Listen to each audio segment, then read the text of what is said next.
My college roommate spread rumors that I was stealing from other students. Everyone believed her, and I was socially destroyed. I transferred schools without defending myself. 5 years later, she applied to work at my company and I was conducting the interview. All right, here's the opening of the story. First section, about 550 words. My name's Daniel, 27 years old, male. And if I'm being honest, I've never fully gotten over what happened in college. Some wounds don't scar over. They stay raw, waiting for the right moment to throb again. This story starts my sophomore year, when I got assigned a roommate named Claire, 19, female. On paper, we were a good match. She was bubbly, pre-med, loved being around people.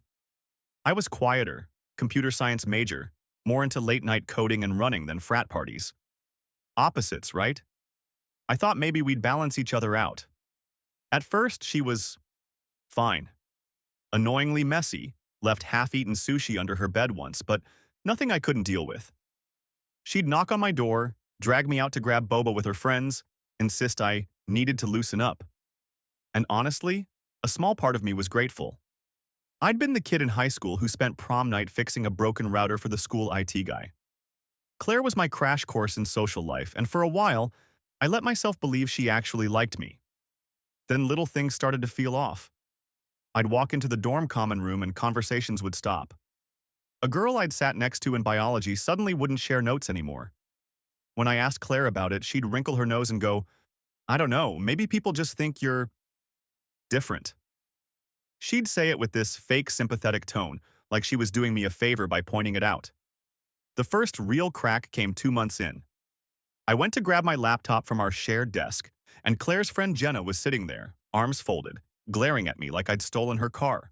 She goes, "You really shouldn't take people's stuff." I had no idea what she meant.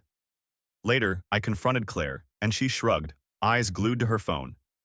"Well, you did borrow my charger once without asking. People notice things like that."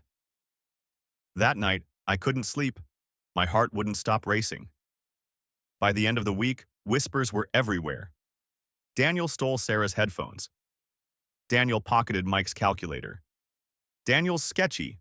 Watch your stuff around him. Nobody ever said it to my face, but I felt it in every look, every sudden silence when I walked into a room. The cruelest part was Claire's performance. To my face, she played the concerned friend. "I don't know why people are saying this about you," she'd murmur, eyes wide, hand on my arm. But then I'd catch her laughing with the same people who'd iced me out. She fed the fire while pretending to put it out. By the end of the semester, I was a ghost. My lab partner requested to switch. My spot in the intramural soccer group disappeared. Even professors looked at me sideways. It was like being erased in real time, watching every connection rot. And I just let it happen. I was too stunned, too humiliated to fight back. Instead of defending myself, I withdrew, skipped more classes, ate alone. By spring, I filed a transfer application. I told myself it was survival. But in reality, it was surrender. Claire won. She destroyed me socially, and I just ran. I carried that shame for 5 years. Until the day she walked into my office, resume in hand, smiling like we were old friends, and I realized the universe had handed me something I thought I'd never get. Claire didn't just stop at rumors. She escalated in ways that made me question my own grip on reality. One night, I came back from the library and found my dresser drawer half open, clothes pulled out like someone had been searching. Claire was sitting on her bed, scrolling through her phone like nothing had happened. I asked if she'd been in my stuff and she smirked, didn't even look up. "Why would I want your crap?" The next day, a girl from the dorm stormed up to me, shaking with anger, saying her silver bracelet was gone, and Claire had told her she saw me with it. My stomach dropped. That bracelet was never in our room. But Claire's word carried weight, mine didn't. By evening, half the floor was whispering, and my RA pulled me aside with a warning. No evidence, but enough complaints to take seriously. That weekend, someone taped a sticky note to my door. "Thief." I stood there staring at it, my ears burning while people walked by pretending not to look. Claire saw it too. She peeled it off slowly, sighed, and said, "God, people are so mean. I'll talk to them." like she was defending me. But I knew. Deep down, I knew she was the one writing the script. Her power move came before finals. The campus security office called me in, said a student reported missing cash from her backpack after a group study session. They didn't accuse me directly, but the implication hung in the air. When I asked who reported it, the guard just said, "Anonymous." I didn't need a name. By then, people were hiding their bags whenever I walked into a room. Even professors grew colder. One outright told me he hoped I'd make better choices next semester. I wanted to scream, demand proof, drag Claire down with me. But I was 19, already drowning, and she knew exactly how to keep me under. The worst blow came from someone I thought was my friend, Eli, my lab partner since freshman year. He confronted me in the cafeteria, tray still in his hands. "Just tell me the truth, man. Did you really take Sarah's headphones?" His face looked so disappointed, and that crushed me more than the rumor itself. I swore up and down I hadn't, but he just shook his head and walked away. That was the last conversation we ever had. By spring, I was radioactive. Nobody sat near me in class. My soccer team captain asked me not to show up anymore, said it was just easier that way. Even group projects became impossible. People would rather take lower grades than work with me. I cracked, packed my stuff, filed my transfer, and left without saying goodbye to anyone, not even to Claire. I couldn't look her in the eye. She'd annihilated me with nothing but whispers and that sweet, fake smile. And here's the kicker. I never once defended myself. Not out loud. Not to professors, not to friends, not even to my parents. I swallowed it whole and carried it with me like a rotting secret. 5 years later, I thought I'd buried it. I had a career, my own apartment, co-workers who respected me. Then she walked into that interview room, same bright smile, same manipulative charm, and for the first time in years, I felt that 19-year-old panic crawling back up my throat. But this time, I wasn't the kid she could destroy. Don't forget to subscribe. The moment she stepped into the interview room, my chest locked up like I'd been punched. Claire. 5 years older, hair styled in that effortless way that screams, "Hire me," carrying a leather folder like she owned the place. She didn't recognize me right away. Why would she? I wasn't important in her story. I was just collateral. But when she glanced at my nameplate on the desk, her smile faltered. A flicker, shock, then calculation. She covered fast, but I caught it. "Daniel," she said, voice rising half an octave. "Wow, small world, huh?" My pulse hammered, but I kept my face neutral. "Take a seat." She sat, crossing her legs, all confidence. I could see her scanning me, trying to gauge if I'd play nice. And for the first time since college, I had the power. The interview started like any other. Resume walkthrough, standard questions. On paper, she looked good. Internships, a couple of solid jobs, polished answers. But I couldn't focus on her credentials. I kept thinking about sticky notes on my door, about Eli walking away with disappointment etched on his face. Claire must have sensed my distance because halfway through, she leaned in, dropped her voice into that syrupy tone I remembered too well. "I have to say, I was surprised to see you here. Guess you've done really well for yourself." I nodded slowly. "Yeah, things turned out all right." She smiled wider, but it didn't reach her eyes. Then, bold move, she added, "College feels like a lifetime ago, doesn't it? People were so dramatic back then. Rumors, misunderstandings. I try not to hold on to all that." I froze for half a second. She was testing me. Not apologizing, never that, but preemptively brushing it off as kids being kids. I forced myself to stay calm. Some of us remember it pretty clearly. That rattled her. I saw her fingers tighten around her folder. "Well, I just hope no one judges me for who I was at 19. We all grow up, right?" The arrogance of it.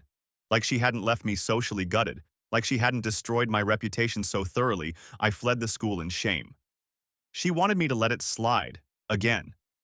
I kept the interview professional on the surface, but my questions grew sharper. Instead of softballs, I drilled into inconsistencies on her resume. She stumbled once, then twice, her charm wearing thin. By the end, the confidence was cracking. When she stood to leave, she tried one last olive branch. Daniel, I know things back then weren't perfect, but maybe this is a chance to start fresh. Clean slate. I looked her dead in the eye.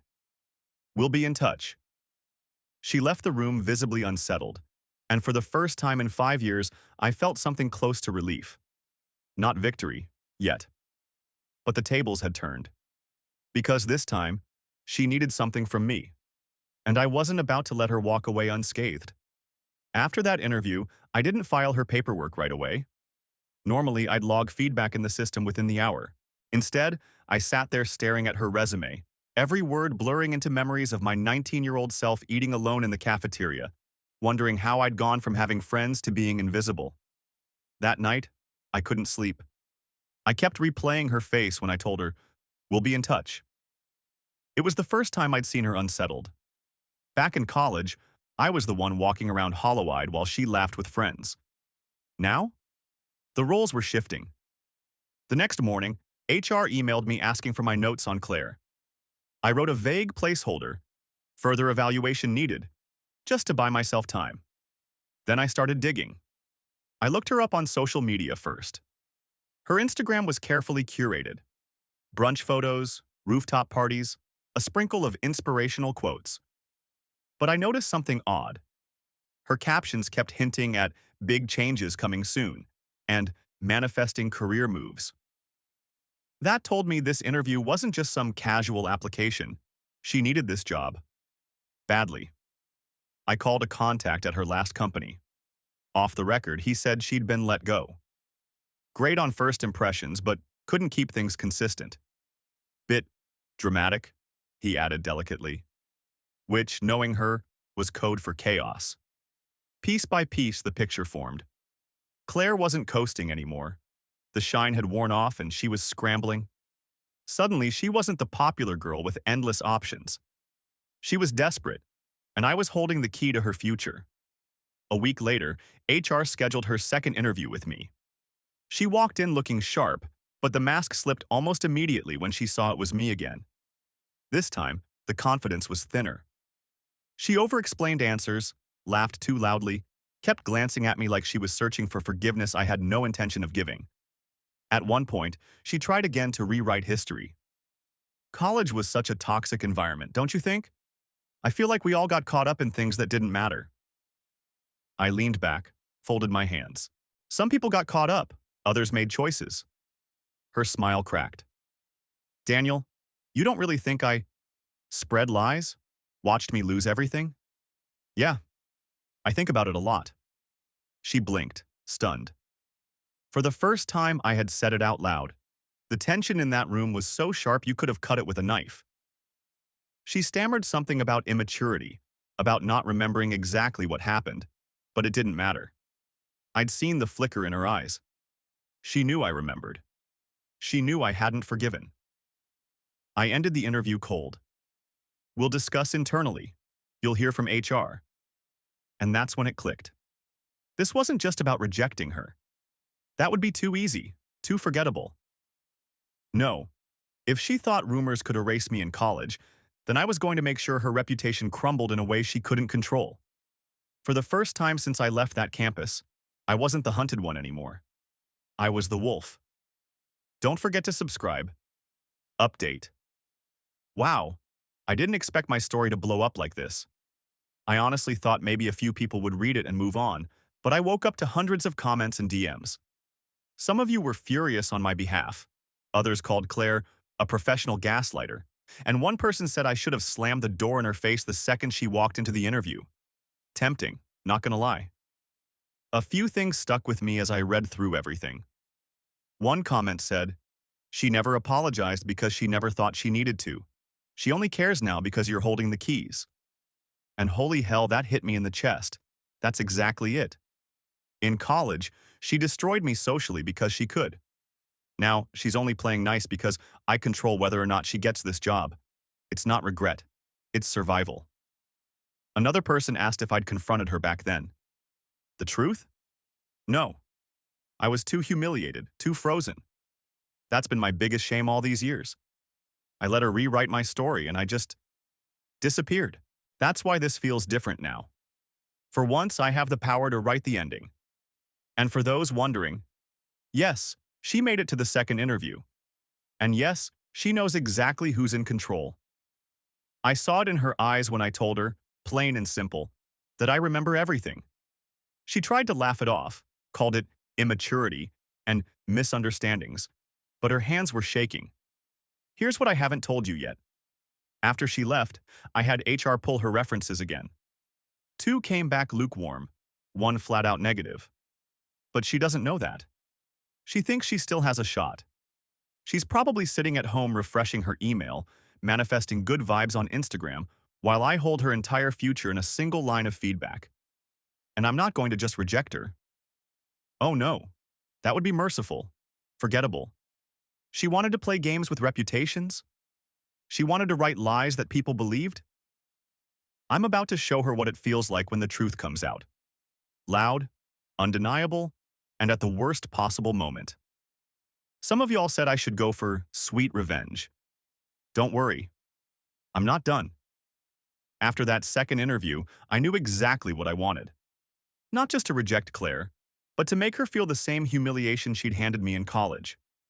Back then, she destroyed me with whispers. This time, I wanted the truth to ruin her, publicly. First step was subtle. I delayed HR's decision for another week, claiming I needed more time to evaluate. That alone rattled her. Within 3 days, she emailed me twice, then left a voicemail saying she hoped college stuff wouldn't cloud my judgment. That was all I needed to hear. She knew the past mattered. Next, I pulled her references again and asked HR to do a deeper background check.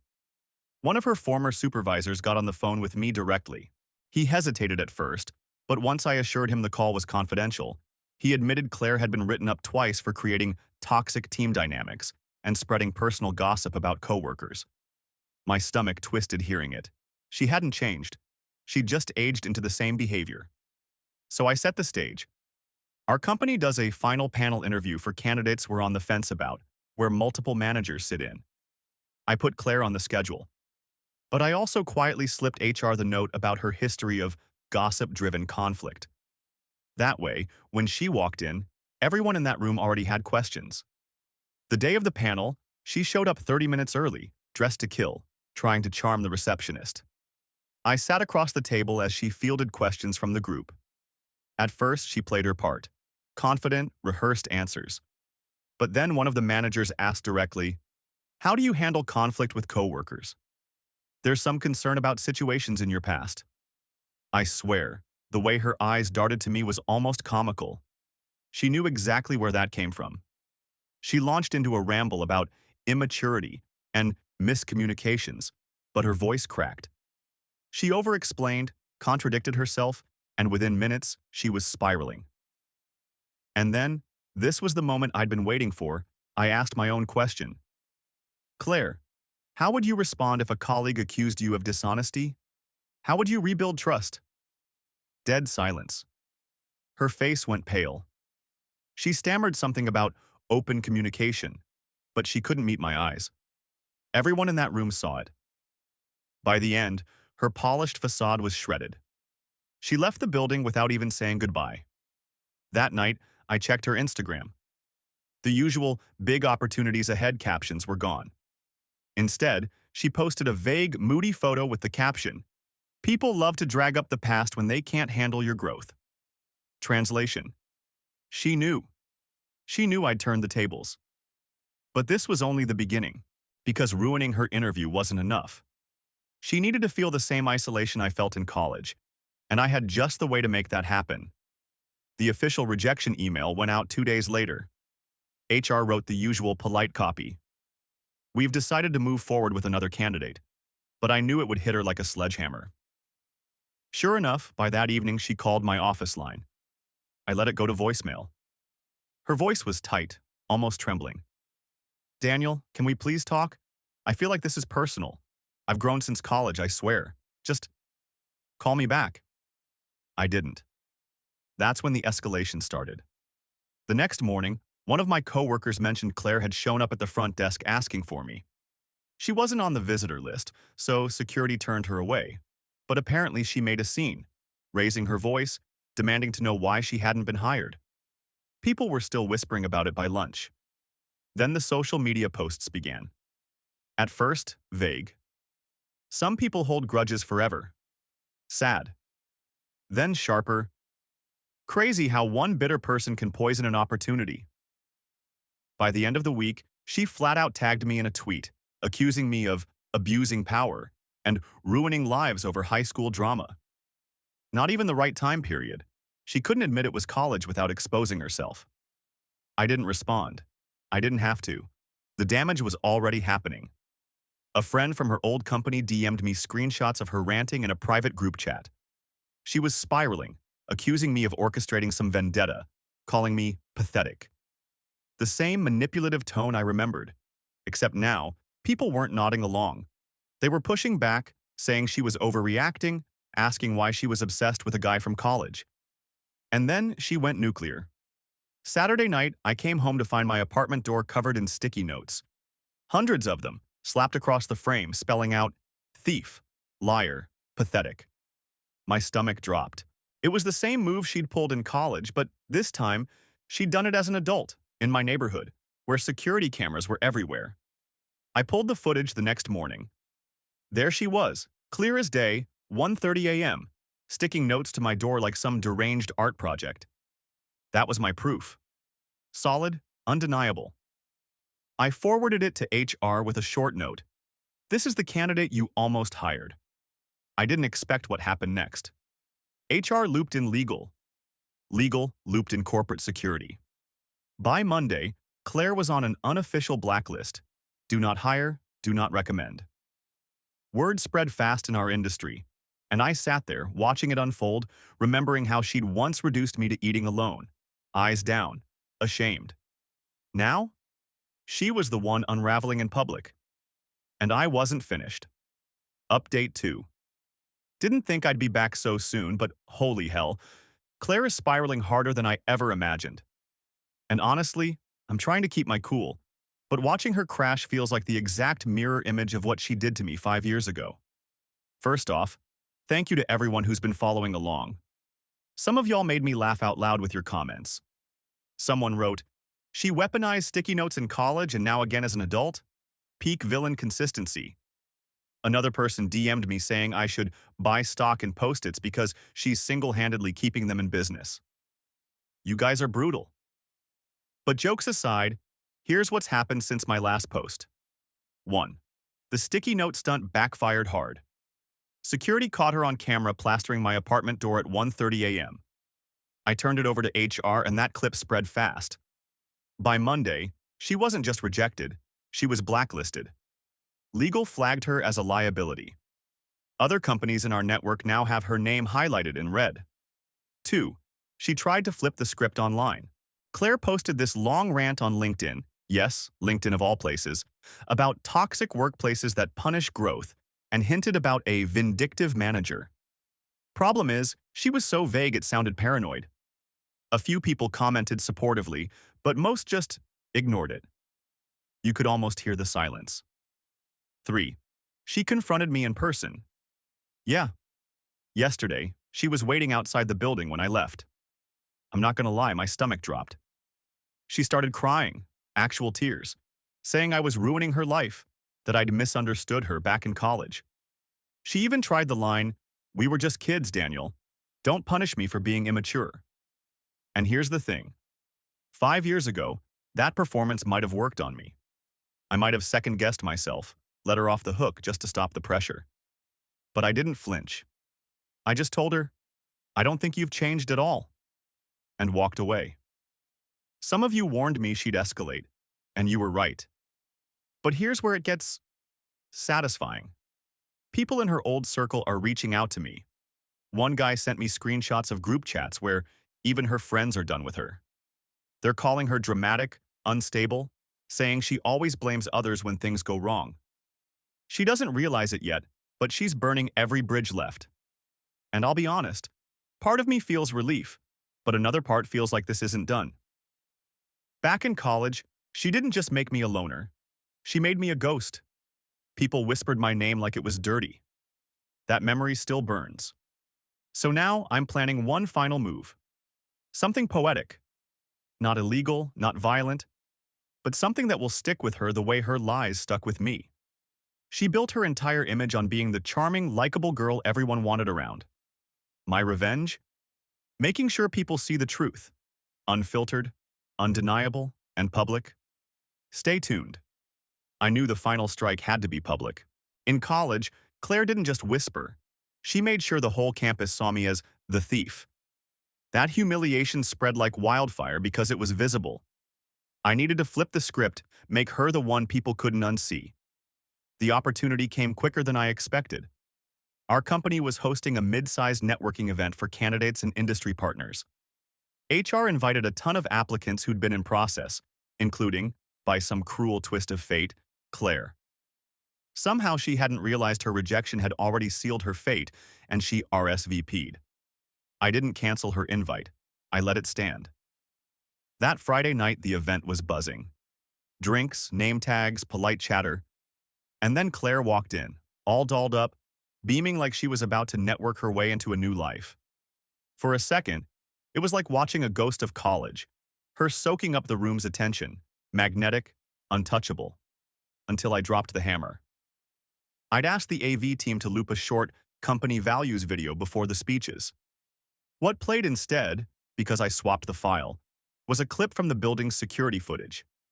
There she was, clear as day, 1:30 a.m., plastering sticky notes all over my apartment door.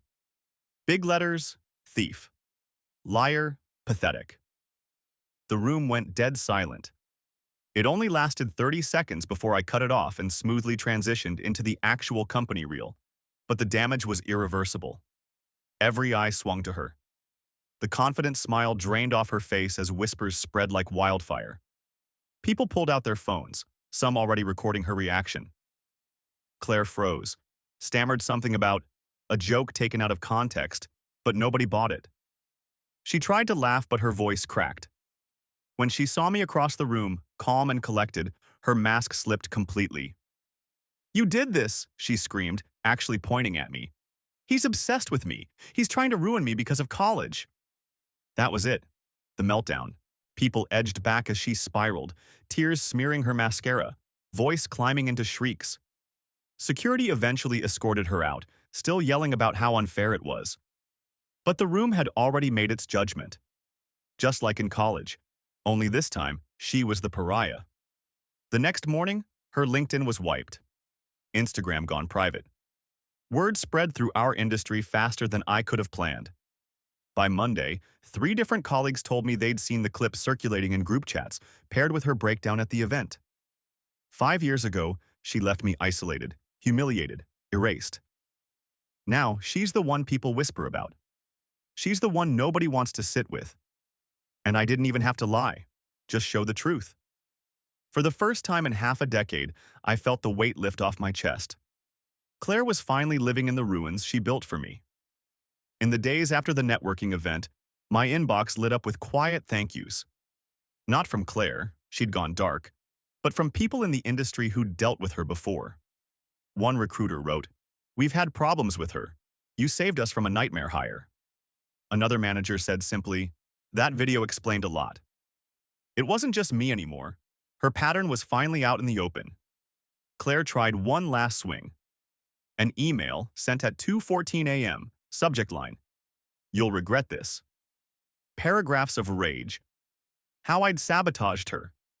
How I'd held on to petty bitterness like a child. But it ended with a line that told me everything. "Do you feel better now?" I didn't reply. She didn't deserve my words. Instead, I sat in the quiet of my apartment, the same door she'd plastered with sticky notes, and thought back to 19-year-old me. The kid who left campus carrying boxes, pretending not to notice how nobody said goodbye. The kid who didn't defend himself because he thought no one would listen. That kid was gone. Claire couldn't rewrite my story anymore. She couldn't reduce me to whispers. She'd tried the same playbook at 30 that she'd used at 19, and this time, she got burned by her own tactics. I didn't just get revenge. I reclaimed something, my voice, my dignity. And yeah, maybe I should feel guilty for going nuclear. Maybe I should have just let HR reject her and walked away. But the truth? Watching her melt down in front of a room full of people, the same way I melted down in private years ago, was the closure I'd been craving. Because she finally felt it. The silence, the judgment, the weight of 100 eyes watching you, believing the worst. The difference was, in my case, it was lies. In hers, it was the truth. Now I move forward. My career is intact, my reputation stronger than ever, and hers. Well, let's just say the sticky notes finally stuck to the right person. I don't need to chase her downfall anymore. I've already lived it. And this time, I walked away whole. Don't forget to subscribe.